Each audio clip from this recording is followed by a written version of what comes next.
Hola, ¿cómo están? Hola. Que Dios les bendiga en esta hora, que la gracia de Dios esté con todos ustedes. Me gustaría compartir una palabra que yo he puesto en mi corazón, ¿ya?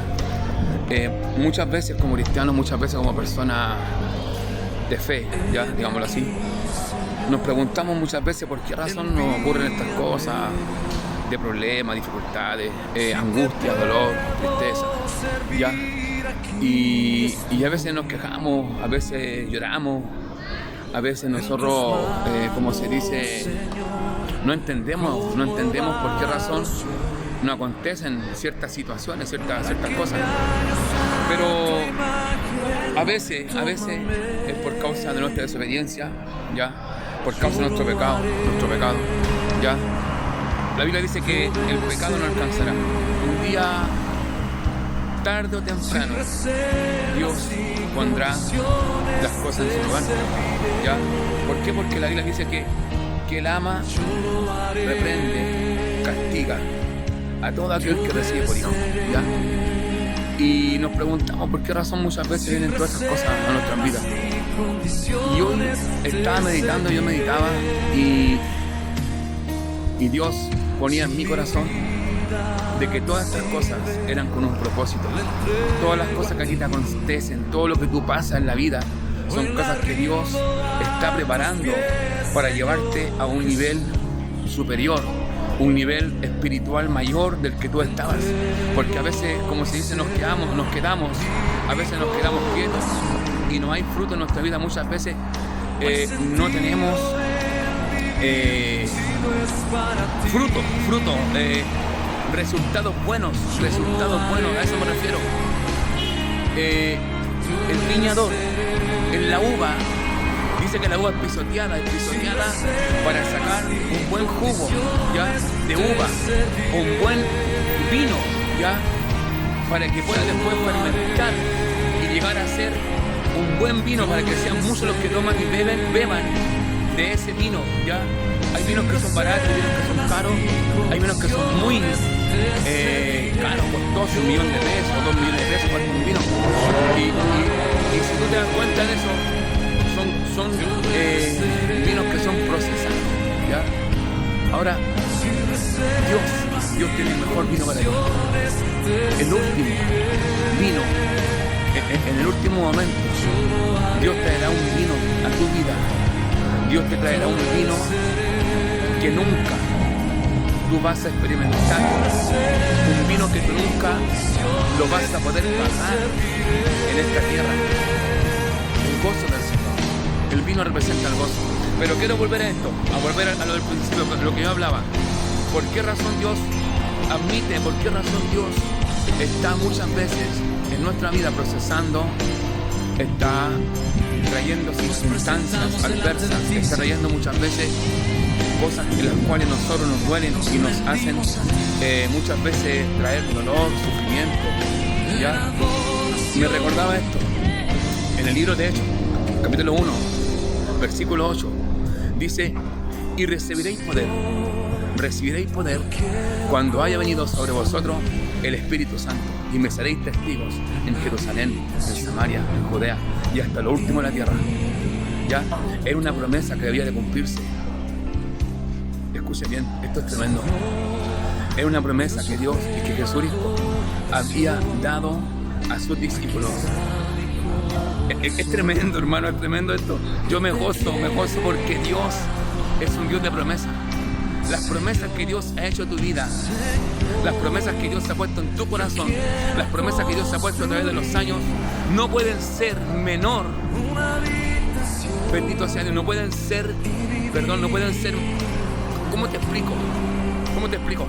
Las circunstancias, los dolores, las aflicciones, las cosas que tú estás pasando ahora, no pueden ser mayor que las promesas que Dios ha hecho en tu vida, porque Dios es un Dios de promesas, un Dios que ha dicho de ti lo que hará, porque Él ha dicho que hará algo contigo, Él ha dicho que te dará algo y Él lo va a cumplir, porque Dios es un Dios que cumple. Dios no es hombre para que mienta, ni hijo de hombre para que se arrepienta.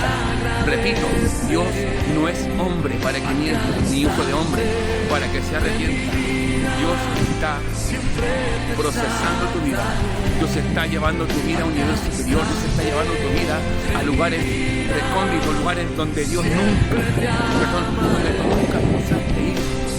Lugares que Dios te llevará, lugares que Dios te va a llevar delante de gente, delante de hombres y mujeres que nunca tú esperaste estar delante de ellos para poder anunciarles la buena nueva de salvación y poder decirles que hay esperanza, que hay una vida más allá de lo que ellos tienen o de lo que ellos creen. Entonces, quiero decirte en esta hora que la promesa se cumple después. Cuando Jesús está siendo elevado al cielo en la ascensión, dice que la palabra en el capítulo 2 de Hechos, después de unos días que Jesús es ascendido al cielo, se cumple la promesa, viene el Espíritu Santo sobre aquellos hombres y mujeres que estaban esperando la promesa, que era el Espíritu Santo y que era el poder para ser revestido. ¿Para qué? Para que el Evangelio fuese expandido y llevado a muchos lugares, hasta aquí, hasta el lugar de Chile. Hoy podemos conocer, hoy podemos entender y conocer al Dios del cielo mediante el Evangelio de Jesucristo. Hoy podemos conocer el poder de Dios, su amor, su misericordia, por causa de esos 120 que estaban ahí. ¿Qué hubiese pasado si esos hombres se quedan ahí? Si esos hombres se quedan ahí, quietos, estancados, habiendo recibido el Espíritu Santo, habiendo recibido dones, talentos.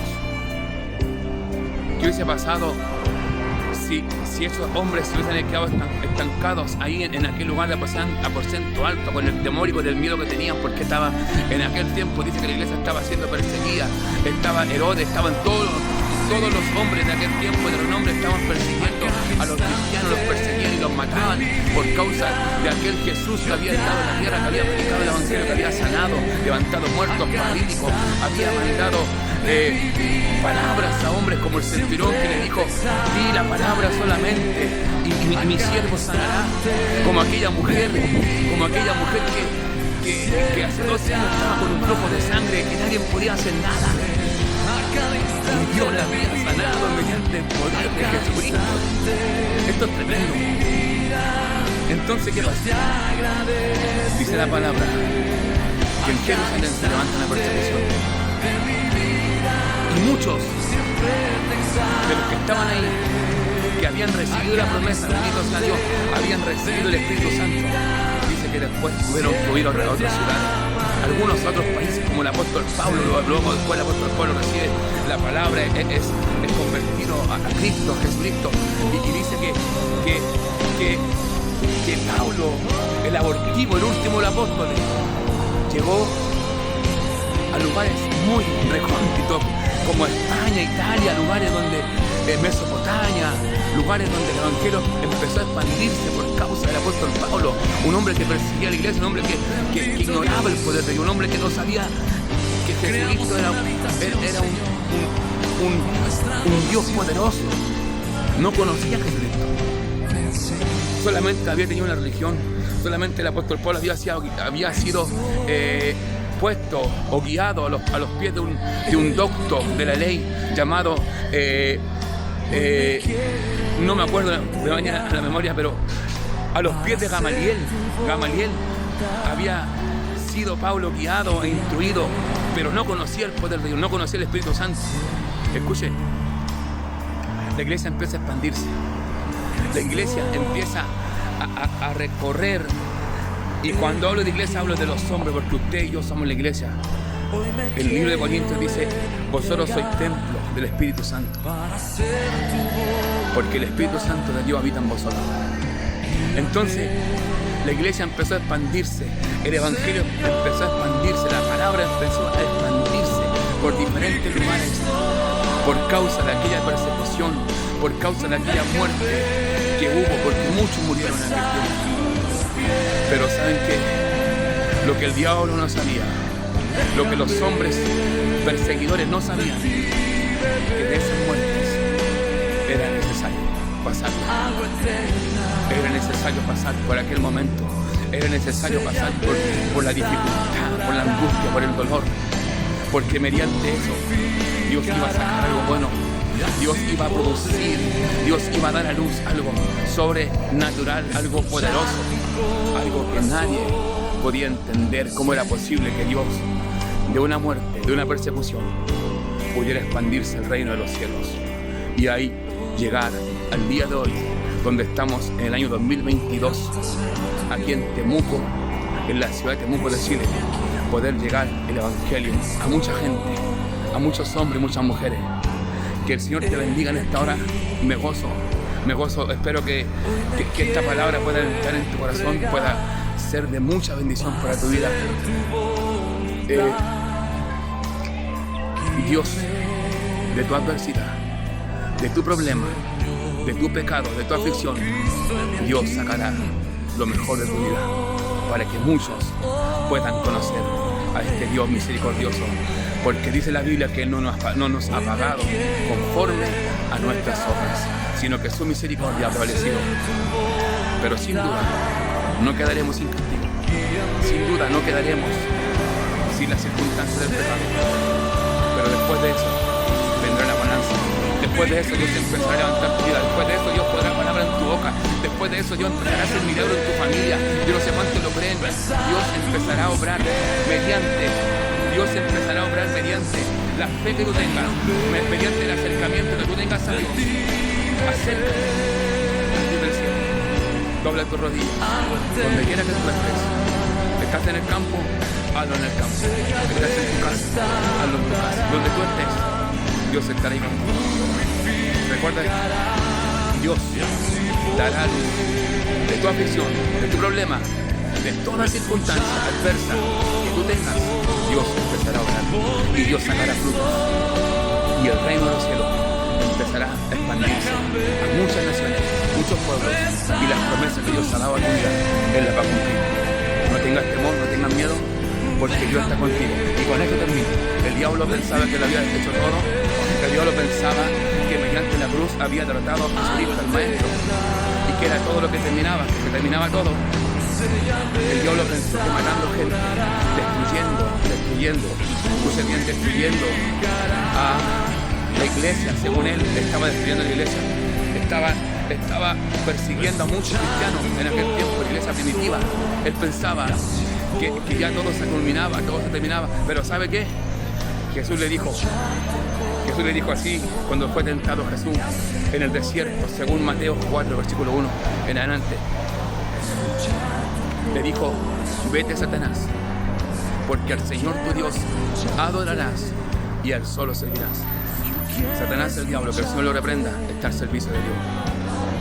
Él está al servicio de Dios, y todo lo que el diablo hace en contra de tu vida es para mejor, es para llevarte a un nivel superior, es para mostrarte muchas cosas, porque Dios, mediante las persecuciones espirituales que vienen sobre tu vida, sobre la depresión, sobre el dolor, el llanto, la tristeza, la angustia, Dios te enseña a cómo tienes que luchar y cómo tienes que pelear la batalla, porque esta batalla se pelea espiritualmente, porque nuestras almas, dice, nuestras armas no son carnales, sino poderosas en Dios, para derribar todo argumento, toda altivez, todo orgullo, todo lo que se levante en contra de Jesucristo o del conocimiento de la verdad.